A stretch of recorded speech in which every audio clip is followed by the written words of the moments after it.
It is the year 60, on the plains of Britannia, modern-day Britain. A Roman army under the command of Gaius Suetonius Paulinus awaits patiently upon the plains, for a massive horde of Britannic tribes is quickly descending on their position.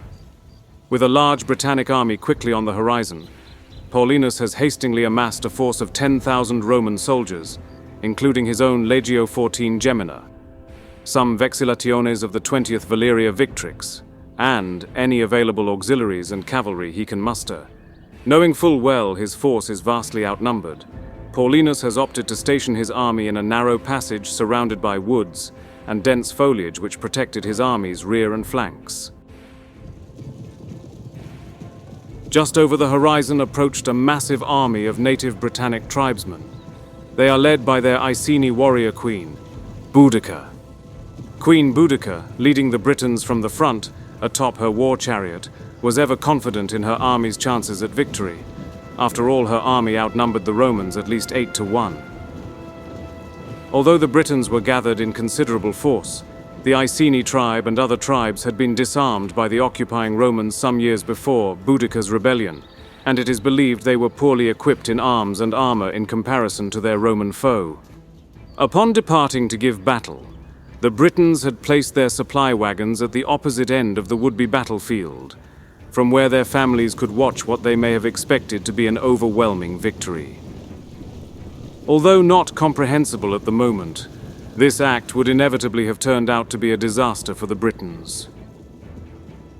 Although heavily outnumbered, Roman general Paulinus was confident in his men's chances of overcoming the odds. After all, his men were more experienced, better trained, better equipped in arms and armor. His soldiers fought as a disciplined unit as opposed to his Briton foes whom fought as individual warriors. But the most important factor that gave Paulinus his confidence was his choice of battlefield terrain. As mentioned prior, it would protect the Romans from all side and rear attacks, and was essential for the Roman style of battle. This removed Boudica's numerical advantage by preventing her from flanking the Romans and essentially making it a head-on engagement. Paulinus's masterful choice of terrain showcased him as a great tactical Roman general of his time. As Boudica's army closed in on the Romans, she sought to motivate her soldiers.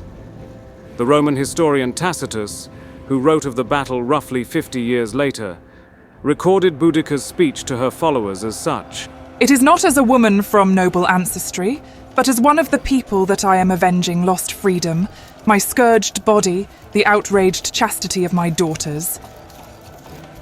Roman lust has gone so far that not our very persons, nor even age or virginity, are left unpolluted. But heaven is on the side of the righteous vengeance. A legion which dared to fight has perished.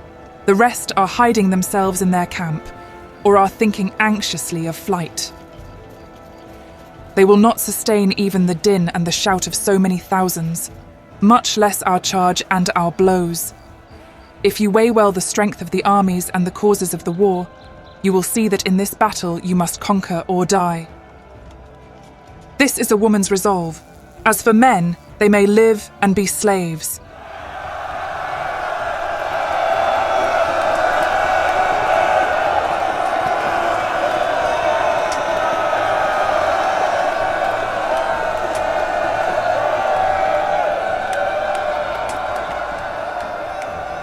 Tacitus also wrote of Paulinus addressing his own soldiers. Ignore the racket made by these barbaric savages.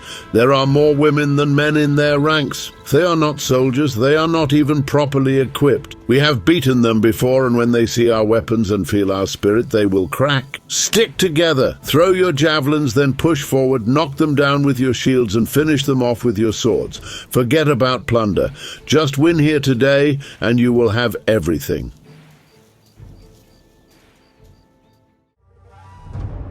The battle opened up with Britannic war chariots advancing and skirmishing the Roman front lines. Although the disciplined Roman soldiers with their heavy shields and armor were effective at fending off any serious threat from the projectiles. Now, you know what you can expect from these barbarians.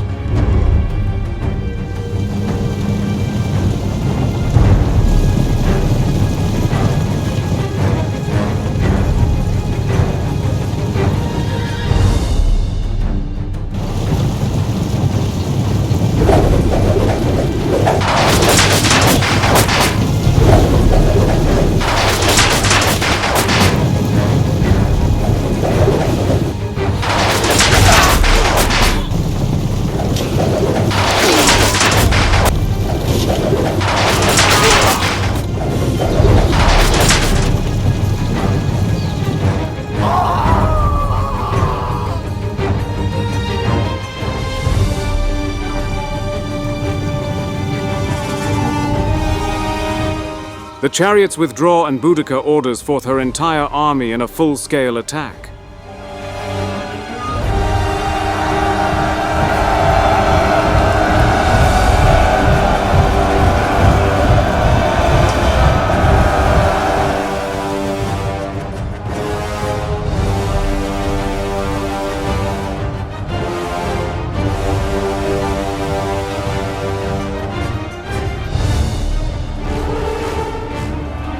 They are a race of rabid bastards who will fight us tooth and nail!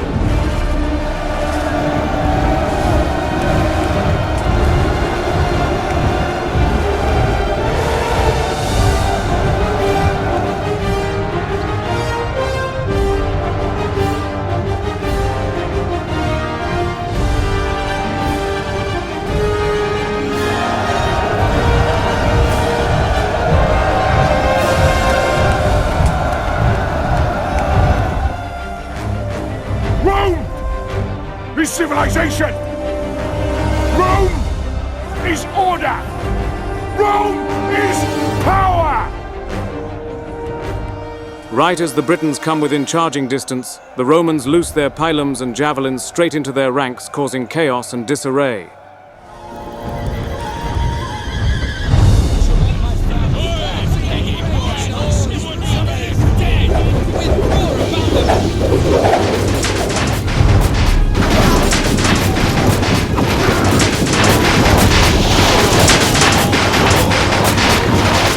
The Romans form into wedges, resembling that of a saw blade, and advance through the Britons, cutting through them with ease.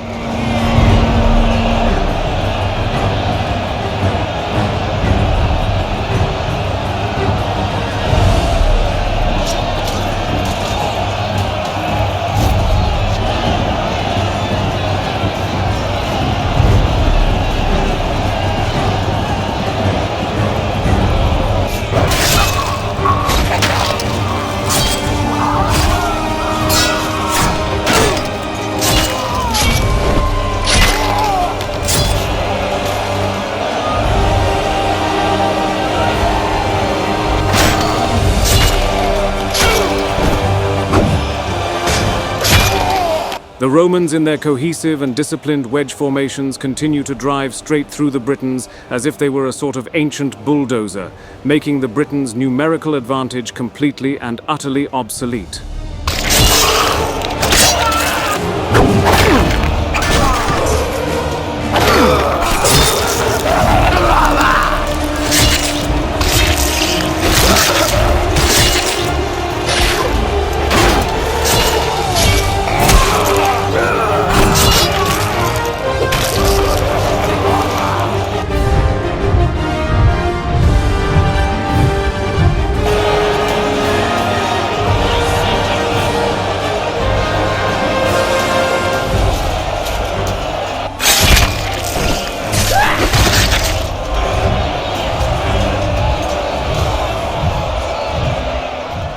At this point, the Roman war machine has slaughtered tens of thousands of Britons.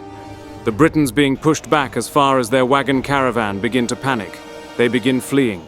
But at this rate, they are too congested and tightly packed together, making them easy kills for the Roman soldiers who are not showing any mercy. The Roman cavalry, lances extended, attacked the Britons from the flanks as the Roman infantry continued their advance. It was reported by Tacitus that the Romans killed not only the warriors but also the women, children, and even pack animals. Tacitus says that according to one estimate, 80,000 Britons were slain on the battlefield compared to only 400 Romans. Boudica, witnessing the massacre, is said by Tacitus to have fled the battlefield, and after a certain period of time running from the Romans, she eventually poisoned herself. Other historians, such as Cassius Dio, claimed she fell ill and died of natural causes. This overwhelming victory by the Romans was achieved due to their advantage in armor, weapons, discipline, and having a great tactician commander in General Gaius Suetonius Paulinus. All of these factors gave them a decisive edge in their battle against the tightly packed Britons. The Battle of Watling Street marks one of, if not the greatest victory in Roman history, as to overcome such odds, and not only win but suffer such few losses, was a strategical marvel in the ancient world.